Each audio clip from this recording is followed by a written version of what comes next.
always do the right thing, even when no one is watching, especially when no one is watching you. Over the weekends, I've learned some lessons and I realized that I have some weaknesses in areas of money because I was so tempted to get out of character and to compromise my integrity because of money. And the Holy Spirit was trying to show me how it's so easy to fall into sin when it's not being checked because one of my biggest values is freedom.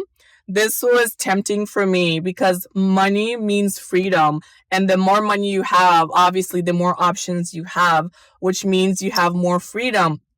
And so when this opportunity presented itself to me, I was so tempted to go through with it, even though it will be out of character for me and it will be compromising my integrity. I was tempted, and the Holy Spirit had to remind me how often this is how we excuse sin. Even though we know in our heart that something is wrong, we try to rationalize and go against our better judgment because we want that thing, specific thing so bad that we start just making excuses.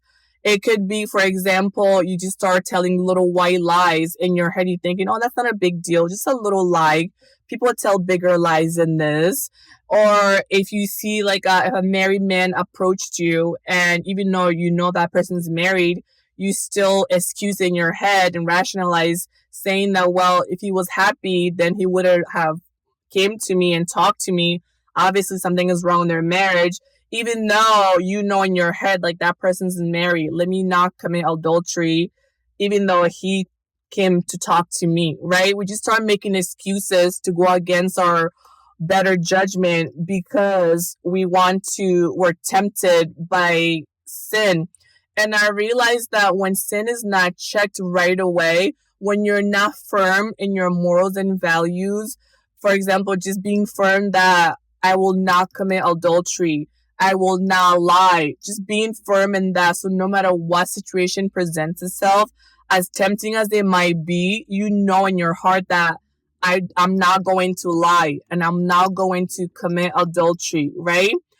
And so when this happened, that's when I think God was testing me that I needed to choose. Am I really going to be a person of integrity or am I going to allow money to compromise my character and integrity? And even though no one was watching me, I could